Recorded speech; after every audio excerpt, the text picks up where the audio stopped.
प्यारे बच्चों, कैसे हो आप लोग? Welcome to my channel Vidya easy. So students, in this video we are going to understand atmosphere chapter 2 geography class 7. This is the first part of atmosphere chapter. Okay students, the points to be covered in this video is what is atmosphere, composition of the atmosphere, structure of the atmosphere and importance of the atmosphere. Okay, अभी आप सब सिर्फ 5 minute के लिए video pause करोगे और एक काम करोगे। क्या करना है, अपने नाक को बंद करके मतलब अपने नोज को बंद करना है और देखना है तुम लोग बिना सांस लिए कितने देर तक रह सकते हो। मैंने भी ट्राई किया, मैं सिर्फ 10 सेकेंड भी नहीं रह पाई, 10 सेकेंड भी नहीं रह पाई। तो बच्चों देखो, सावधानी से करना है, मतलब डेंजर नहीं बनाना है, ज़बरदस्ती कोशिश नहीं करना है। तो मेरा मोटिव ये है कि तुम लोग खुद देखोगे कि हम लोग बिना खाए, देखना फास्टिंग लोग 1-1 महीना भी कर लेते हैं, डाइट कर लेते हैं, लेकिन सबसे इम्पॉर्टेंट एक चीज़ है जिसके बिना हम लोग 2 मिनट भी नहीं रह सकते हैं, वो क्या है? वो है एयर। तो ये लेसन कुछ इसी चीज़ पर डिपेंड करता है। मैं और एक बार रिपीट कर रही हूँ, कोशिश करना है पॉज करके वीडियो, लेकिन उसको पूरा डेंजर नहीं बनाना है, बाउंड नहीं करना है कि हाँ मेरे को 5 मिनट रोकना है, ठीक है? नहीं तो ये डेंजर हो सकता है। तो यही एक चीज़ है एयर, जिसके बारे में हम लोग मेन फोकस करेंगे इस चैप्टर में, ठीक है? Is atmosphere. So we have this special substance that floats around on earth, sometimes which you can't see but feel it. You can squeeze your hand to it, and most importantly, it allows us to breathe. Okay, what is that? That is air. So now, what is atmosphere? The blanket of gases which surrounds the earth surface is called atmosphere. बच्चों, atmosphere क्या है? Suppose अगर ये हमारा अर्थ है तो एक चादर है जो इसको घेर कर रखा हुआ है, ठीक है, हर साइड से। इसको बोलते हैं एटमोस्फियर। मिक्सचर खाते हो? मिक्सचर देखते हो, मिक्सचर में बहुत चीज़ कंबाइन रहता है जिसको हम लोग खाते हैं। तो एयर भी एक तरीके का मिक्सचर है, सॉरी एयर नॉट, एटमॉस्फेयर एक तरीके का मिक्सचर है, एयर भी, जो बहुत सारे गैसेस से बना हुआ है। इसमें बहुत सारे गैसेस हैं। समझ में आया एटमॉस्फेयर क्या है?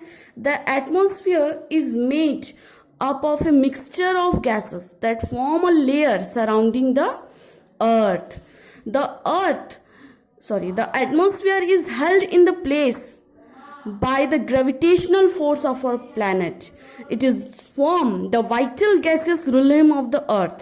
बच्चों देखो, कभी अब सोचोगे कि ये जो एटमॉस्फेयर है ये हमारे अर्थ के सरफेस में चारों तरफ क्यों है, कैसे? तो हमारे अर्थ में जो एक ग्रेविटेशनल फोर्स है, पढ़े हुए ग्रेविटेशनल फोर्स, वो क्या करता है? इसको अपने तरफ खींचता है, एटमॉस्फेयर को पकड़ के रखता है। जैसे हम लोग पढ़ते हैं ना, ग्रेविटेशनल फोर्स क्या होता है, जैसे बॉल जब हम लोग ऊपर फेंकते हैं तो क्या होता है? वो नीचे आ जाता है। कोई भी चीज को ऊपर फेंकने से क्या होता है? नीचे आ जाता है। वो क्यों होता है? क्योंकि वो ग्रेविटेशनल फोर्स की वजह से होता है। और सुने होंगे जैसे स्पेस में अगर कोई जाते हैं तो सब उड़ते रहता है, क्यों होता है? क्योंकि वहां ग्रेविटेशनल फोर्स नहीं होता है। समझ में आया? The atmosphere x tends 1500 kilometer above the earth's surface. 99% of mass lies within the height of 32 kilometer from the ground.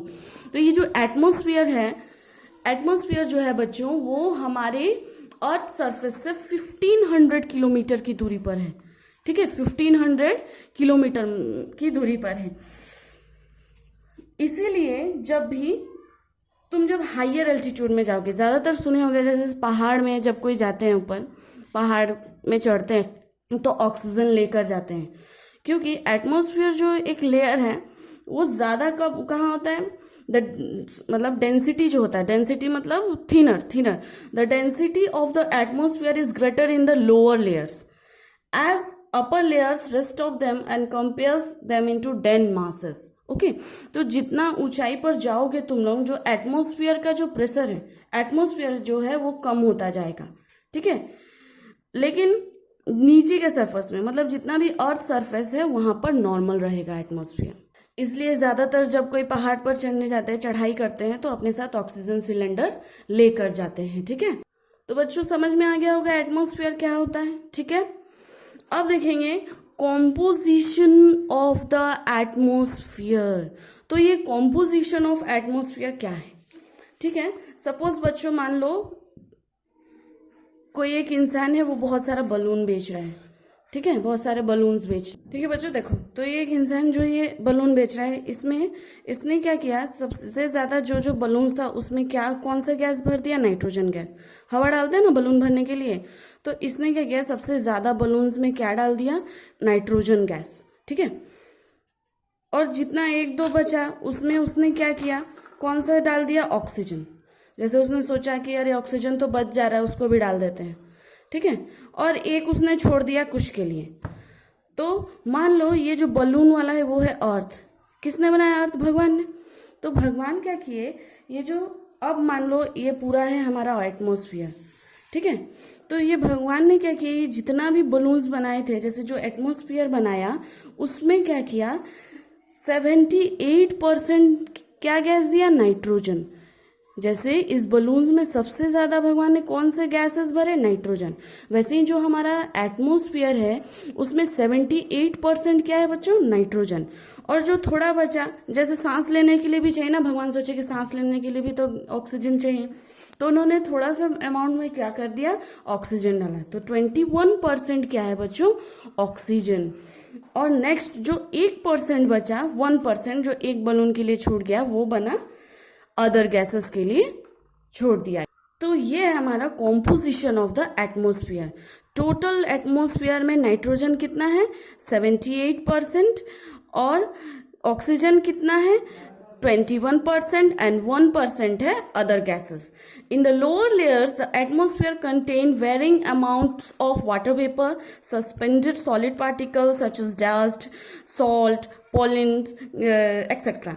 तो जो सबसे नीचे का स्तर होता है, जैसे ये जो अर्थ है, इसका जो सबसे नीचे वाला जो पोर्शन होता है एटमॉस्फेयर का, उसमें बहुत सारे लेयर्स होते हैं, जिसमें कि वाटर वेपर होता है, सॉलिड पार्टिकल्स भी होता है, जैसे जो कचरा, डस्ट होता है, सॉल्ट होता है, etcetera. Okay, now we will see structure of the atmosphere. बच्चों तुम लोग समझ में आना what is atmosphere and composition of atmosphere. Atmosphere क्या था, फिर कॉम्पोजिशन ऑफ एटमोस्फियर क्या है। एटमोस्फियर में बहुत कुछ है, जैसे कि 78% नाइट्रोजन है, तो वो सब समझ में आया। अभी हम लोग देखेंगे स्ट्रक्चर ऑफ द एटमोस्फियर। अब देखेंगे भगवान ने गैसेस तो दे दिए इतने सारे अलग अलग, अब वो बना कैसे, क्या है उसमें, क्या कितने टाइप्स का है, ये सब देखेंगे हम लोग किसमें, structure of the atmosphere. So now structure of composition. So there are 5 distinct layers of the atmosphere. ठीक है बच्चों, एटमोस्फियर का 5 लेयर्स है। जैसे मान लो ये हमारा अर्थ हो गया, ये क्या है हमारा अर्थ। ये पूरा जो पोर्शन है ये क्या है, हमारे एटमोस्फियर है। इसको एक लेयर जो पूरा है वो है एटमोस्फियर। तो इसका सबसे टॉप मोस्ट लेयर एक लेयर हो गया, फिर ये दूसरा लेयर है, फिर ये तीसरा, फिर 4th number, then 5th number. तो टोटल एटमॉस्फेयर में कितना लेयर्स है बच्चों? 5 लेयर्स हैं। तो अभी हम लोग ये जो स्ट्रक्चर ऑफ एटमॉस्फेयर है उसमें हम लोग ये 5 लेयर्स के बारे में पढ़ेंगे। ठीक है, तो बच्चों अर्थ का जो सबसे टॉप मोस्ट लेयर है वो है ट्रोपोस्फियर, नेक्स्ट है stratosphere, then mesosphere, then thermosphere, and at last it is exosphere. Now we will understand troposphere. अभी हम लोग ट्रोपोस्फियर के बारे में पढ़ेंगे। एक मिस्टेक हो गया, मैंने कहा टॉप मोस्ट लेयर नहीं, ये सबसे लोएस्ट लेयर है। टॉप मोस्ट लेयर है ये एक्सोस्फियर। अर्थ सरफेस से सबसे लोएस्ट, सबसे नीचे वाला लेयर जो है उसको कहते हैं troposphere. Okay, let's see what is troposphere. तो बच्चों देखो, closest to the surface of the earth we have troposphere. जो हमारे अर्थ सरफेस से सबसे सामने में है उसको बोलते हैं ट्रोपोस्फियर। बच्चों ट्रोपोस का मतलब क्या होता है पता है? ट्रोपोस, जैसे ट्रोपोस्फियर इसका नाम है, तो ट्रोपोस का मतलब होता है चेंज। इसका मतलब क्या होता है? चेंज। तो ये जो लेयर है ट्रोपोस्फियर, इसमें क्या होता है, जो वेदर चेंजिंग कंडीशंस है, कभी कभी बारिश, कभी ठंड, कभी बहुत गर्मी, तो ये सब जो चेंजेस है वो कहाँ होता है? ट्रोपोस्फियर में होता है। इसको मतलब पॉइंट वाइज देखेंगे, एक एक पॉइंट कर करके इसको देखेंगे। Let's start. So the lowest layer of the atmosphere is the troposphere. Next, the thickness of this layer not uniform as its upper limit is higher up to 14 kilometre above the equator and above the poles. अच्छा बच्चों, अगर देखो ये हमारा अर्थ है, ठीक है, अगर हम लोग इक्वेटर से देखेंगे और पोल से तो इसका जो शेप है वो बहुत अलग अलग है. शेप मतलब जो लिमिट है ये एटलीस्ट एक एक्सपेरिमेंटली बोला गया है. इक्वेटर से देखेंगे तो 14 किलोमीटर है, बट अगर पोल्स के थ्रू देखेंगे तो वो है 18 किलोमीटर. जो हमारा थिकनेस मतलब ये जिसका इसका जो थिकनेस है ट्रोपोस्फियर का, इस लेयर का जो थिकनेस है वो इक्वेटर से कितना है 14 किलोमीटर, बट पोल से कितना है 8 किलोमीटर. समझ में आया? This layer contains air we breathe. जो सांस ले रहे हैं जो हम लोग, वो एयर जो है वो हमारे इस लेयर में है. कौन से लेयर में है? ट्रोपोस्फियर लेयर में है. Okay. Also has almost all the dust particles water vapour present in the atmosphere. जितना भी हमारे एटमोस्फियर में जो डस्ट पार्टिकल्स होते हैं, हम लोग पढ़े ना एटमोस्फियर में जो लेयर है उसमें डस्ट पार्टिकल्स भी हैं, वाटर वेपर में है, तो वो सब कहाँ है? इसी लेयर में है, ट्रोपोस्फियर में है. ठीक है. All weather conditions occur in troposphere. तो अभी हम बताइए सबसे लोएस्ट है, तो इसीलिए जितना भी वेदर कंडीशंस जो चेंज होता है, क्लाउड हो, फॉग हो, रेन हो, सब कहाँ होता है? ट्रोपोस्फियर में होता है. ठीक है. Both temperature and pressure of air decreases as density of air gradually decrease away the earth's surface a higher level of the troposphere. जितना भी टेम्परेचर और प्रेशर का चेंज होना है, डिक्रीज होना या इंक्रीज होना, ये सब इसी सरफेस में मतलब इस अर्थ का जो ट्रोपोस्फियर जो लेयर है इसमें चेंजेस होता है. This layer of the atmosphere act as a blanket protects the earth. तो जो हमारा अर्थ है उसको ये जो ट्रोपोस्फियर जो लेयर है एटमोस्फियर का, देखो बच्चों हमारे अर्थ को ये पूरा घेरा हुआ है एटमोस्फियर. उसमें एक सबसे जो नीचे वाला जो पार्ट है वो है ट्रोपोस्फियर. तो ये क्या करता है? एक ब्लैंकेट का काम करता है हमारे अर्थ को. और जितना भी हीट आता है ना बच्चों, देखो रात भर क्या होता है, दिन में जब डे टाइम में क्या होता है, जो हमारा अर्थ है सन का हीट जब हमारे अर्थ में आता है, ठीक है, सन का रेडिएशन जो सन का हीट हो गया वो हमारे अर्थ में आ रहा है. तो दूसरे प्लेनेट में क्या होता है, हमारा प्लेनेट क्यों खास है, जो हमारा अर्थ है वो क्यों खास है? दूसरे जो प्लेनेट है जब अर्थ आता है सन का जब रोशनी आता है तो उसको एब्जॉर्ब करता है, बट क्या होता है रात में इसको वापस नहीं भेजता है. मतलब ये रात में क्या होता है, सारा हीट जो है देखो जो दूसरे प्लैनेट्स हैं वो क्या होता है, दिन के टाइम में जब सूरज का रोशनी जब पड़ते रहता है तो ये बहुत गर्म होता है, लेकिन जैसे ही रात होता है मतलब जैसे ही नाइट होता है तो क्या होता है, ये वो ठंडा भी बहुत जल्दी हो जाता है, मतलब पूरा बर्फ हो जाता है. तो हमारे अर्थ में ये क्वालिटी है कि डे टाइम में जो हीट आता है बच्चों, उस हीट को बहुत कम, जो हमारा एटमॉस्फेयर है वो इस हीट को ट्रैप कर लेता है. मतलब बहुत कम हीट बाहर जा पाता है, वापस जा पाता है. ठीक है. बहुत कम, जितना हीट आता है उससे बहुत कम हीट बाहर जाता है. इसीलिए रात में ना ज्यादा ठंड होता है और ना ज्यादा गर्म होता है. लेकिन दूसरे प्लैनेट में क्या होता है, सुबह को जो होता है वो हीट, जो प्लैनेट होता है दूसरे प्लैनेट्स, वो क्या होता है पूरा बर्फ मतलब पूरा गर्म हो जाता है, लेकिन रात में पूरा ठंडा पड़ जाता है. तो हमारे अर्थ में जो ये एटमॉस्फेयर लेयर है ट्रोपोस्फियर, वो ये काम करता है. तो जो ये हीट जो है उसको बोलते हैं टेरेस्ट्रियल हीट. जो सुबह आता है फिर नेक्स्ट में क्या होता है, रात में वापस जाने नहीं देता, उसको ट्रैप करके रखता है. तो वो होता है टेरेस्ट्रियल हीट, जिसके वजह से हमारा अर्थ ना ज्यादा ठंडा ना ज्यादा गर्म होता है, मीडियम रहता है. समझ में आया? ये सबसे बेस्ट क्वालिटी है. तो अब समझ में ना बच्चों, आप धीरे धीरे ना अच्छा क्वालिटी जानोगे कि ये एटमोस्फियर क्यों इंपॉर्टेंट भी, और इसके लेयर्स, हर एक लेयर का क्या क्या खासियत है उसके बारे में हम लोग जानेंगे. जैसे आइसक्रीम खाते हो तो काफी लेयर्स होते हैं ना, एक चॉकलेट होता है, क्रंची होता है, तो सब लेयर्स का अलग अलग टेस्ट होता है. तो वैसे ही जो ये एटमॉस्फेयर का जो लेयर है उन सबका अलग अलग क्वालिटी है. सो अभी हम लोग पढ़े ये टेरेस्ट्रियल हीट. समझ में आया ना टेरेस्ट्रियल हीट क्या है? This layer of the atmosphere act as a blanket protecting the earth. क्या करता है? अर्थ को प्रोटेक्ट करके रखता है, एक ब्लैंकेट, एक चादर की तरह. एटमॉस्फेयर का ये लेयर किससे बचा के रखता है? Extreme heat during the day time में जो एक्सट्रीम हीट होता है, जैसे अभी के टाइम में तुम लोग एग्ज्यूम करो, जो एक्सट्रीम हीट होता है उससे बचाता है. It also trap terrestrial heat by keeping the earth warm during the night. और टेरेस्ट्रियल हीट को भी ट्रैप करके रखता है, जिससे रात में क्या होता है, हमारा अर्थ ना ज्यादा गर्म ना ज्यादा ठंडा, मीडियम रहता है. समझ में आया? नेक्स्ट देखो बच्चों, लास्ट पॉइंट, ये जो ट्रोपोस्फियर हो गया, इसका जो लेयर है, सबसे ऊपर वाला जो ये लेयर है जैसे एक बाउंड्री का काम करता है, क्योंकि इसके बाद आएगा स्ट्रेटोस्फियर। अभी नेक्स्ट लेयर, ये था फर्स्ट लेयर हम लोग पढ़े, अभी सेकंड लेयर के बारे में पढ़ेंगे। तो इन दोनों के बीच में एक बाउंड्री का काम करता है, अपर लिमिट है ये, जिसमें यहाँ तक पहुँच के जो टेम्परेचर होता है वो डिक्रीज होना रुक जाता है।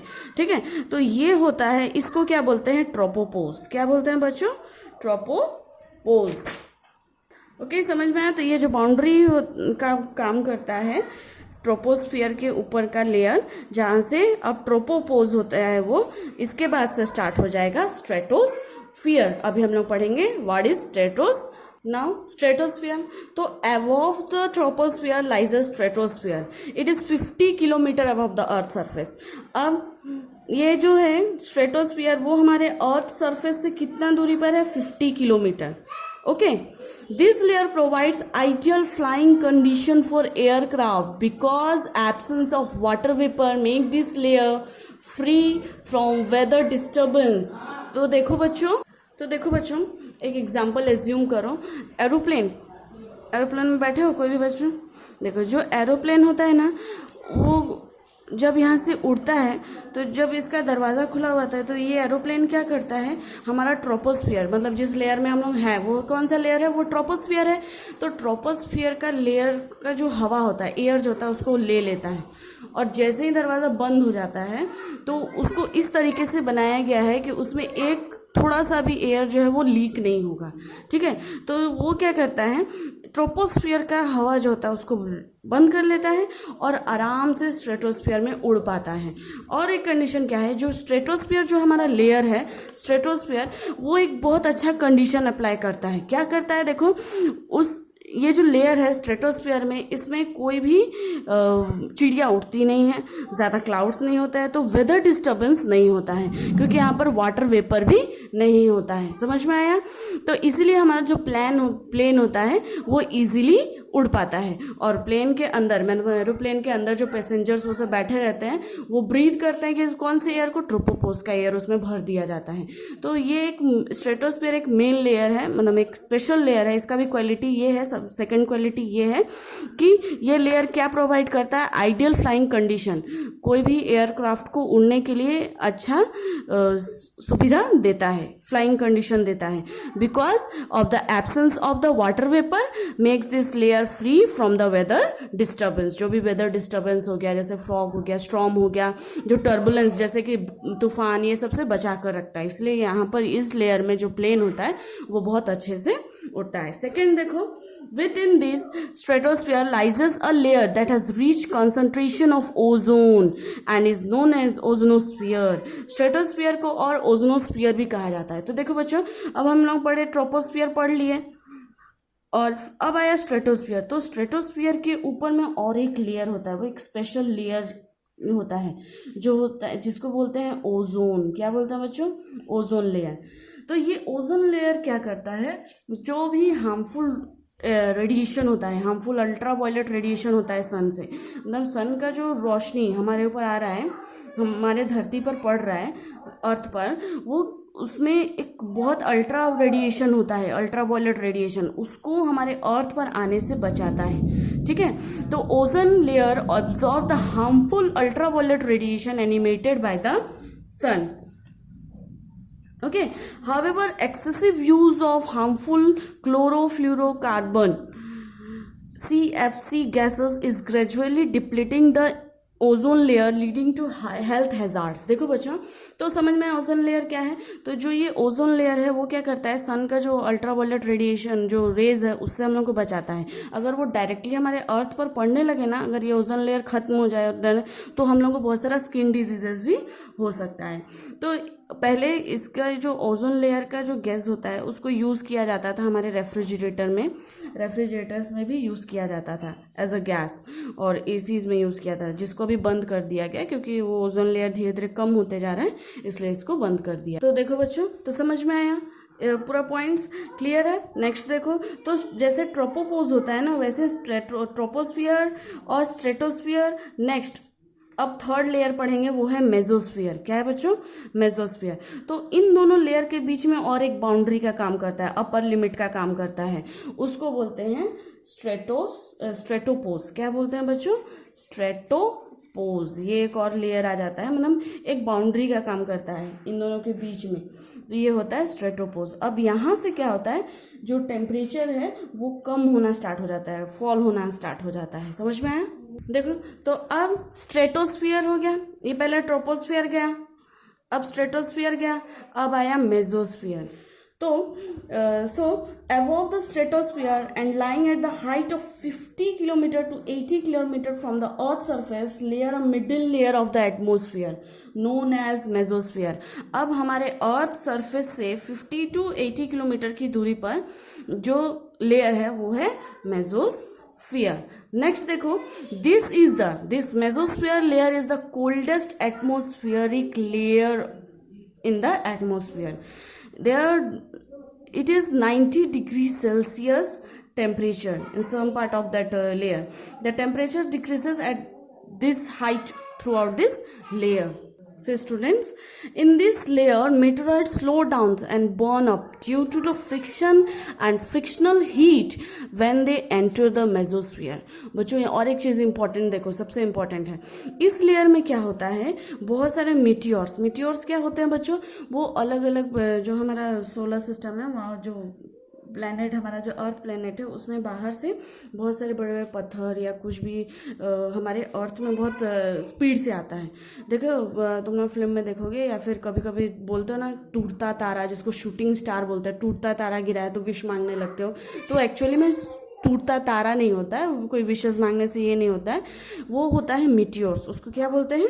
मीटियोर्स। ठीक है, तो ये मीटियोर्स जो है ना बहुत स्पीड में आते हैं, जब हमारे अर्थ पर गिरते हैं ना वो बहुत स्पीड में आते हैं।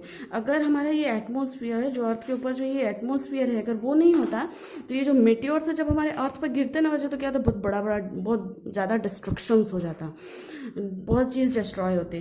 तो ये मेटियोर्स जब गिरता है ना, तो हमारा जो ये मेसोस्फीयर लेयर है वो क्या करता है, उस लेयर में आते ही इन दोनों के बीच में फ्रिक्शनल हीट पैदा हो जाता है। जैसे हमारे हाथ को घिसो बच्चों, गर्म हो रहा है ना, वैसे ही जब मेटियोर्स जब हमारे अर्थ मेसोस्फीयर लेयर में, एटमॉस्फेयर का जो ये तीसरा लेयर है मेसोस्फीयर में एंटर करते हैं, तो इनके बीच में फ्रिक्शनल हीट पैदा होता है फ्रिक्शन की वजह से। तो ये क्या होता है, वो जल जलकर बहुत छोटा होकर हमारे अर्थ पर आकर गिरता है, जिससे कि कोई डिस्ट्रक्शन नहीं होता है। जब तुम लोग देखते हो ना, बहुत अगर काफ़ी बड़ा होता है तो जलते जलते वो बहुत थोड़ा बड़ा हिस्सा में आके हमारे अर्थ पर गिर जाता है, जिसको तुम लोग ज़्यादातर शूटिंग स्टार या फिर टूटता तारा कहते हो। तो ये सबसे मेन इंपॉर्टेंट काम है मेसोस्फीयर में, ये मेटियोर्स को धीरे कर देता है और फ्रिक्शनल फोर्स के कारण वो जलकर बहुत छोटा होकर हमारे अर्थ पर आकर गिरता है। ठीक है, समझ में आया बच्चों? कोई डाउट है? So in this layer meteor slow down and burn up due to friction and frictional heat when they enter in the mesosphere. So next अभी हम बताएं, देखो तो अब क्या हुआ, ये हो गया स्ट्रेटोस्फीयर, इसका एक बाउंड्री बना स्ट्रेटोपोज। अब स्ट्रेटोस्फीयर के बाद जो आया मेसोस्फीयर। अभी नेक्स्ट फोर्थ लेयर पढ़ेंगे हम लोग, वो है थर्मोस्फीयर। क्या है बच्चों? थर्मोस्फीयर। तो इस लेयर और इन दोनों लेयर के बीच में, मतलब थर्मोस्फीयर लेयर और मेसोस्फीयर लेयर के बीच में फिर से एक बाउंड्री है, तो ये है, क्या है बच्चों? मेसोपोज। ये एक बाउंड्री का काम करता है थर्मोस्फीयर और मेसोस्फीयर के बीच में। यहाँ पर जाके जो एटमॉस्फेरिक टेम्परेचर होता है वो पूरा लोएस्ट पॉइंट में हो जाता है। So now we will see thermosphere. Okay, this layer extends to a height of around 450 kilometer from the surface of the earth। तो ये जो थर्मोस्फीयर है, अब ये हमारे अर्थ सरफेस से 450 किलोमीटर की दूरी पर है, 450 किलोमीटर। अब इस लेयर में क्या होता है बच्चों, देखो, इन this layer the temperature increases with the height. At this layer absorb various type of solar radiation. बच्चों ध्यान से देखो, इस लेयर में क्या होता है, ये जो लेयर है हमारा थर्मोस्फीयर, ये जो सन का रेडिएशन, मतलब सन का जो हीट जो आता है, सबसे ज़्यादा एब्जॉर्ब करता है, मतलब सबसे ज़्यादा सोलर रेडिएशंस जो होते हैं इस लेयर पर पड़ता है। तो बच्चों देखो, तो हमारा जो ये फोर्थ लेयर है, आइनोस्फीयर, ये सबसे ज्यादा क्या एब्जॉर्ब करता है, सन का जो सोलर रेडिएशन होता है। इससे क्या होता है बच्चों, ये जो ज्यादातर जो सोलर रेडिएशंस को एब्जॉर्ब करता है, इससे जो मॉलिक्यूल्स होता है, molecules of atmospheric gases, gases में जो मॉलिक्यूल्स होते हैं वो क्या होता है, वो इलेक्ट्रिकली चार्ज होता है, चार्ज पार्टिकल्स मतलब चार्ज हो जाते हैं, जिसको आयंस बोलते हैं। जानते हो पहले से ही आयंस क्या होता है। तो ये जो एटमॉस्फेरिक गैसेस का जो मॉलिक्यूल्स है वो इलेक्ट्रिकली चार्ज होकर आयंस बन जाता है, जिसकी वजह से और क्या होता है, देखो ज्यादातर तुम लोग आईपीएल या ये सब जो टीवी में लाइव देखते हो, लाइव शोज जो दिखाता है, वो कैसे हो पाता है बच्चों। देखो क्या होता है, किसी और एक जगह पर जहां पर लाइव होता है उसको कैसे ब्रॉडकास्ट किया जाता है, वहां से जब रिकॉर्ड होता है तो वो ये ट्रांसफर होता है हमारे थर्मोस्फीयर लेयर में, और वहां के आयंस मतलब वहां पर जो इलेक्ट्रिकली चार्ज होकर ये जो टूट जाते हैं, जैसे कि ऑक्सीजन जो O2 है, लेकिन ये थर्मोस्फीयर में जब जाएगा तो वहाँ क्या होगा, ऑक्सीजन आयन, इसमें दो पार्ट में बढ़ जाएगा, इलेक्ट्रिकली चार्ज होकर दो आयंस में बढ़ जाएगा, ऑक्सीजन आयंस, जैसे H2 हो गया तो H आयंस ऐसे डिस्ट्रीब्यूट हो जाएगा, आयंस मतलब अलग अलग आ जाएगा।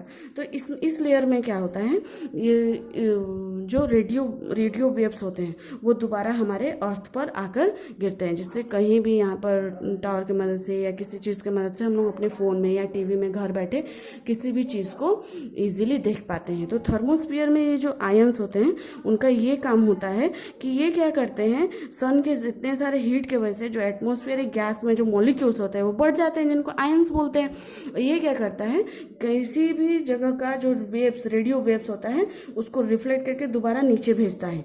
वायरलेस कम्युनिकेशंस के वायर के चलते और बहुत सारे कम्युनिकेशंस के चलते वो हम लोग उस चीज़ को लाइव देख पाते हैं। जो कहीं पर कुछ हो रहा है तो उसको घर बैठे हम यहाँ देख पाते हैं अपने फोन्स में, टीवीज में। तो ये किसके वजह से होता है, आयंस के वजह से होता है। तो इसी एक रीजन के वजह से थर्मोस्फीयर को आइनोस्फीयर भी कहा जाता है। अब समझ में आया। नेक्स्ट देखो तो थर्मोस्फीयर में ज़्यादातर ये जो हीट एनर्जी एब्जॉर्ब करता है, इसलिए इसको ज़्यादातर hottest layer of the atmosphere भी कहा जाता है। समझ में आया। अब बच्चों देखो, थर्मोस्फीयर समझ में आया, जिसको आइनोस्फीयर भी बोलते हैं। अब उसके बाद सबसे टॉप मोस्ट लेयर आया, वो है एक्सोस्फीयर। एक्सो मतलब बच्चों, एक्सो मतलब एग्जिट, ठीक है, जैसे बाहर का एक्सोस्फीयर। तो ये सबसे बाहर वाला लेयर है हमारा, क्या है, एक्सोस्फीयर। ये हमारे अर्थ से 1000 किलोमीटर मतलब पूरे 1000 किलोमीटर ऊपर है, ठीक है। और तो देखो बच्चों, तो एक्सोस्फीयर तो ये सबसे अपर मोस्ट लेयर है जो 1000 किलोमीटर ऊपर है हमारे अर्थ सरफेस से। So the air is extremely thin and rarefied that makes the atmospheric fair lowest in this layer. तो देखो बच्चों, ये जो लेयर है, यहाँ का जो एयर है वो सबसे थिन है, सबसे ज़्यादा थिन एंड रेयरिफाइड है। इसका मतलब वहाँ का जो एयर है वहाँ पर बिल्कुल भी मतलब ऑक्सीजन जो है वो बहुत कम मात्रा में है, बहुत कम क्या है नहीं, ठीक है। The oxygen is extremely thin and rarefied that makes the atmospheric pressure the lowest in this layer. तो वहाँ का जो एयर है वो बहुत थिन है और वो ऑक्सीजन बिल्कुल भी नहीं है। तो it is compose of treasures of very light gases. तो जो वो लेयर है वो कैसे बना है, देखो उसमें ज़्यादातर लाइट गैसेस है, बहुत हल्के गैसेस है। Very light gases are there in this layer, that is hydrogen, helium and oxygen. Oxygen जो है बहुत कम मात्रा में होता है, वेरी मच, इसलिए यहाँ पर कहा गया rarefied. Now at last importance of the atmosphere. तो अब हम लोग लेयर्स पता चल गया क्या क्या लेयर्स है, क्या है। तो हर एक लेयर में कुछ कुछ खासियत है जो हम तुम लोगों को बताएं, समझ गए होंगे। तो अब देखेंगे इम्पोर्टेंस।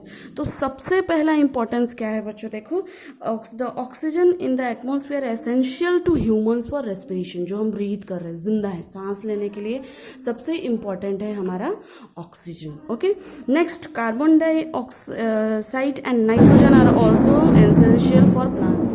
नेक्स्ट है देखो बच्चों, कार्बन डाइऑक्साइड और नाइट्रोजन दोनों प्लांट्स के लिए बहुत इंपॉर्टेंट है, और हमारे एनवायरनमेंट में हमारे एटमॉस्फेयर में सबसे ज़्यादा मात्रा नाइट्रोजन का भी है, तो ये भी ज़रूरी है। तो नाइट्रोजन और कार्बन डाइऑक्साइड भी बहुत इंपॉर्टेंट है। तुम लोग प्रीवियस बड़े जब होगे तो और पढ़ोगे कि नाइट्रोजन का मात्रा इतना ज़्यादा क्यों होता है।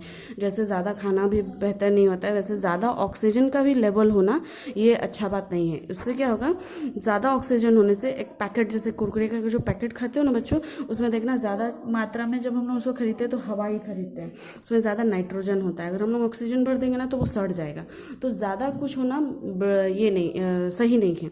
तो ऑक्सीजन का ज़्यादा मात्रा इट इज़ नॉट राइट। सो ज़्यादा मात्रा किसका होता है, नाइट्रोजन का होता है। नेक्स्ट देखो, water vapour in the atmosphere is responsible for various form of precipitation. तो नेक्स्ट, प्रेसिपिटेशंस, जो वाटर वेपर एटमॉस्फेयर में जाकर जो रेन होता है, बारिश होता है, प्रेसिपिटेशन मतलब पता है ना। तो सबसे मेन जो एटमॉस्फेयर में वाटर वेपर है वो भी रेस्पॉन्सिबल है किस चीज़ के लिए, प्रेसिपिटेशन के लिए। The liquid and the solid water particles that fall from the ground and reach to the ground known as precipitation. ठीक है, तो प्रेसिपिटेशन जो प्रोसेस है उसके लिए सबसे इंपॉर्टेंट है हमारा एटमॉस्फेयर का होना। नेक्स्ट देखो, ozone prevents the harmful ultraviolet rays from reaching the earth surface. तो ओजोन लेयर जो किसमें है, स्ट्रेटोस्फीयर में, वो भी इंपॉर्टेंट है। वो क्या करता है, अल्ट्रावायलेट रेज को हमारे अर्थ पर आने से रोकता है, जिससे कि हम लोग हार्मफुल डिजीजेस, स्किन डिजीजेस होने से बचाता है। Next, solar radiation heat up the surface during the daytime and radiates back heat, much of which is absorbed by the atmosphere. Next है बच्चों देखो, जो सोलर रेडिएशन, जो हीट का जो रेज होता है, हम बताए तुम लोगों को, डे टाइम में जब हमारे अर्थ में आता है, डे टाइम में जो हीट पूरा आता है हमारे अर्थ में, उसको अर्थ क्या करता है, जो टेरेस्ट्रियल हीट होता है उसको कुछ अमाउंट में एब्जॉर्ब करके रखते हैं, जिससे कि हमारा अर्थ ना ज़्यादा ठंडा होता है ना ज़्यादा गर्म होता है। तो ये एक इंपॉर्टेंस हो गया atmosphere. Next, greenhouse gases such as carbon dioxide, water vapor traps the terrestrial heat, makes the earth's temperature reliable. तो नेक्स्ट है जो ग्रीन हाउस गैसेस है। ग्रीन हाउस जैसे गैसेस मतलब बच्चों, जैसे कार्बन, ये हो गया एयर, जो वो गैसेस को ग्रीन हाउस गैसेस बोलते हैं। जो क्या करता है, जो हीट होता है, जो टेरेस्ट्रियल हीट जो गर्म होता है, उसको ट्रैप करके रखता है हमारे एटमॉस्फेयर में, हमारे अर्थ सरफेस में। उन गैसेस को बोलते हैं ग्रीन हाउस गैसेस। जो टेरेस्ट्रियल हीट बताए ना हम तुम लोगों को, जो हमारे अर्थ सरफेस जो ट्रैप करके रखता है हमारा अर्थ सरफेस एटमॉस्फेयर में, वो होता है ग्रीन हाउस गैसेस। जैसे कि कार्बन डाइऑक्साइड हो गया, वाटर वेपर हो गया, ये क्या करते हैं, टेरेस्ट्रियल हीट को ट्रैप करके रखते हैं हमारे अर्थ टेम्परेचर को लेवल में रखने के लिए। नेक्स्ट लास्ट में क्या इंपॉर्टेंस है हमारे एटमॉस्फेयर का, वो मेटियोर्स को, हमारे अर्थ सरफेस को डिस्ट्रॉय मतलब हिट करने से बचाता है। अगर डायरेक्टली हमारा एटमॉस्फेयर, जो एक बार अगर एटमॉस्फेयर नहीं होता तो बहुत ज़्यादा डिस्ट्रक्शन हो जाता। जब ये मेटियोर्स आके हमारे अर्थ पर डायरेक्टली गिरते तो ये लास्ट सबसे इम्पोर्टेंस है हमारे एटमॉस्फेयर का, कि मेटियोर्स को क्या करता है, बर्न कर देता है, जला देता है। जैसे बहुत कम मात्रा में छोटे छोटे पत्थर के हिसाब से हमारे अर्थ सरफेस पर आकर गिरते हैं। तो students, I think you have no doubt, but if you have any doubt then you can comment in the comment box. So students, if you find my video helpful, then share with your friends, give a like and surely subscribe and hit the bell button to get all updates. Thank you बच्चों।